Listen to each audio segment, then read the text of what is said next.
that deals with it, it's done by contract and in the form of a standard MOU. So those issues, some of those issues need to be approached contractually. Then in terms of critical infrastructure protection, again, it's mainly the technical community. It's not governments who do it. You know, the certs that exist around the world are usually not always, attached to universities and have a very technical aspect to it. Then we get to the thorny issue of privacy and data protection. And in most countries, that's a constitutional issue, a right to privacy. And we'll get into that right in more detail. But as we're looking at it in the paper, the right is inhered firstly in the UN Charter and then in the Covenant of Civil and Political Rights. And I'm paraphrasing. Each person has the right to receive and impart information regardless of the media. That right is enshrined in most countries' constitutions, almost verbatim. Easily a simple majority of countries have that right in their constitution. So when we're talking about privacy issues in a country, it can be dealt with legislatively, but effectively what we're dealing with at the core legal basis is a constitutional issue. Cybercrime, as we've already mentioned, it's primarily a law enforcement issue. And so when we add cloud computing, which is, you know, all the rage right now, and someone will be speaking about that later, again, we're talking about effectively a contractual arrangement between a cloud service provider and its client. And so just looking at all the different kinds of legal approaches that you need to take to reform a legal framework in cybersecurity, dealing with contract law, constitutional law, public policy, you're dealing with actors who don't have anything to do with law, the standard-setting bodies. It's a very, very complex and difficult task to undertake. So what we're suggesting is, as a way to organize our thoughts around all these issues, is to construct a number of interrelated domains. And you could envision, I suppose, a sort of Venn diagram where these circles sort of overlap in certain spots. So we have, as a shorthand, come up with the following designations. So the domain of the intergovernmental organizations, that's like the World Bank, the ITU, et cetera, we call IGO. The domain of non-governmental organizations, that's the ICANNs of the world, we're calling .NGO. The human rights area we're calling HR. Intellectual property we're calling .chaos. Now, for those of you who are Get Smart fans, you'll recognize the designation. We're calling it chaos because the issue that we're exploring here is really the intersection of intellectual property law, primarily trademark protection, and what's going on in the new domain space. And there's a lot of controversy there, and it's causing a lot of friction around. It's also probably the Full Employment Act for the IP lawyers going forward. .PRB for privacy. The information and economic security domain is really a mix and an agglomeration of privacy and cybersecurity, and we'll get into that. .war for military, and then .jur for jurisdiction. So we'll get into each of these domains a little bit in the course of the presentation. What we've observed so far in the 7 years of the Internet Governance Forum is that these two domains are the ones that are kind of the lightning rods at the moment. The human rights issues and the privacy issues, basically. Those are the cybersecurity issues. Now, it's interesting because when this whole thing started out with the Internet Governance Forum 7 years ago, no one talked about human rights. It was verboten. Now, even the US government has, in its official statements through Secretary Clinton, has invoked human rights as an Internet concern. The United Nations published a couple of papers recently in May and June of 2011 that also drew the links between the internet and human rights. I'm jumping ahead a bit, sorry. So let me spend just a little bit of time on what's going on with the international government, or the international government organization. So OECD is a primary actor. The U.S. has put out this strategy for cyberspace. The G8 summit last summer featured there as well.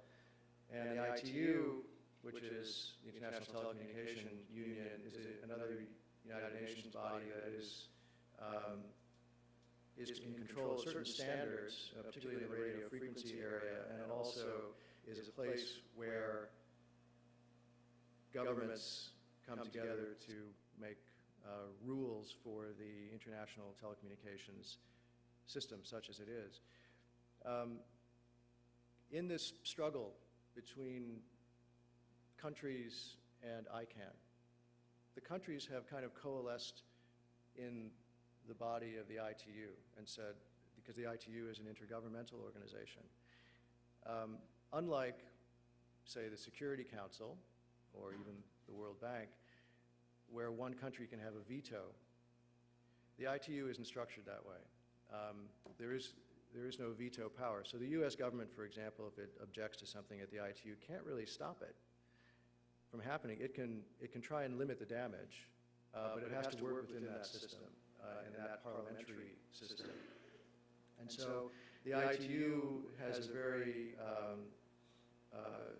it has a certain agenda about what it wants to accomplish in internet regulation. Over the course of its history, it started out as an organization that used to be the International Telegraphy Union. It started out with telegraph and then moved to telecommunications. Now it says the natural progression would obviously be the internet, because that's how communications infrastructure has evolved. And there's a certain logic to that, but it's not a universally held position.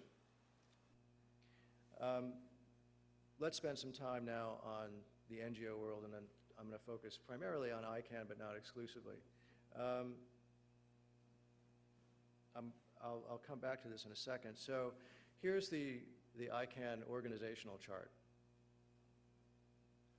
And thankfully it's color-coded, because that makes it a bit more interesting. But you'll see that there's a little bit of white space there, so I suppose they could put some more boxes in. But it's a pretty complex organization from a governance standpoint. Basically, any constituent group that can be identified has a role and then some input into what happens at ICANN. ICANN is a California not-for-profit corporation, so it doesn't have shareholders. It has a board. It does have bylaws, and the bylaws increasingly have gotten bigger and more complex as the organization has evolved. So the original ICANN didn't look anything like this. It was just the board and the staff. And then, a few years later, if you look at the far right of the slide, you see the Government Advisory Committee. That was created as a way for governments to have some input into what ICANN was doing. And the way it was created was that there was an amendment to the bylaws of ICANN that recognized it. And so now the GAC, as it's called, is a very important organization in both the policy formulation and then the implementation of what ICANN is doing. And when we come to talk about the new domain namespace, we'll get into that in a bit more detail.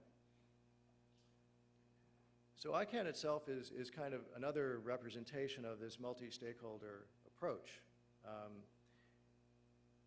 A couple of its most recent activities, I guess more controversial activities. One was the issuance, well, the decision in June of last year to go ahead with the .xxx domain for, how can one say it euphemistically, adult entertainment, I guess. It was a very controversial move. There was a lot of opposition to it. There were members of the GAC who opposed it outright. And a process was commenced in October, where if you didn't want your domain to be associated with .xxx, you could file a reservation with ICANN. We were concerned at the World Bank about this because we have a lot of traffic coming to our site.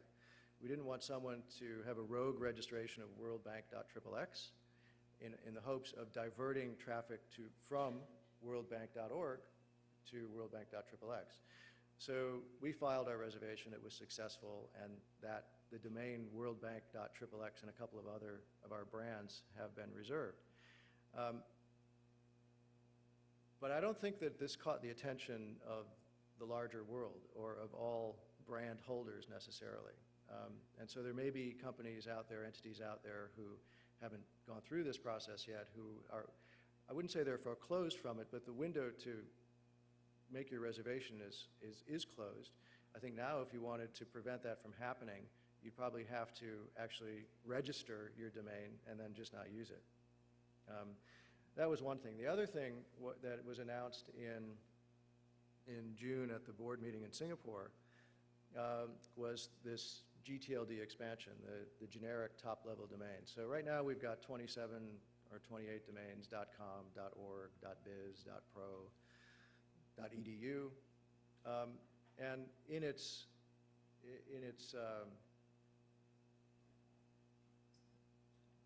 announcement, ICANN has really opened up the possibility to an infinite number of domains, theoretically. I mean, I don't think that there will be an infinite number.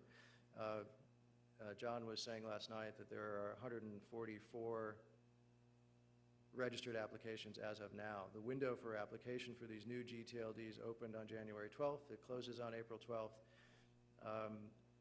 There's an application guidebook that's about 300 pages to get through.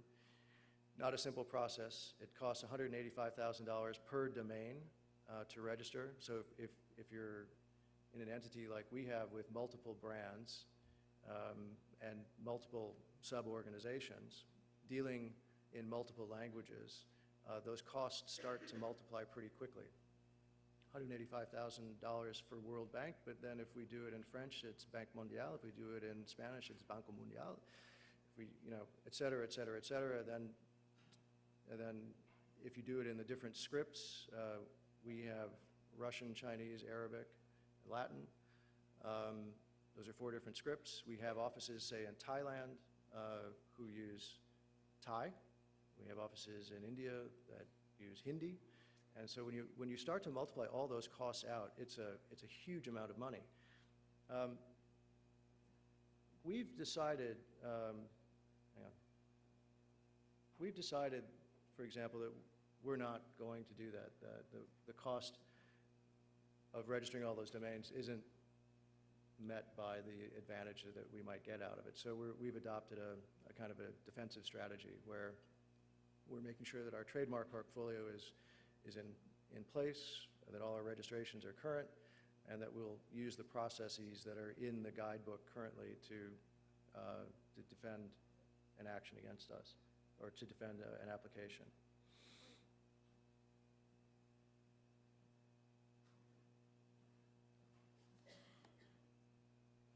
Before I move on to the human rights part, I'm actually going to skip ahead to .chaos, since we're talking about ICANN at the moment. So I've already said that one of the key areas that will be affected here is trademark. And I want you to look at this potentially new domain down here, www.blank.god.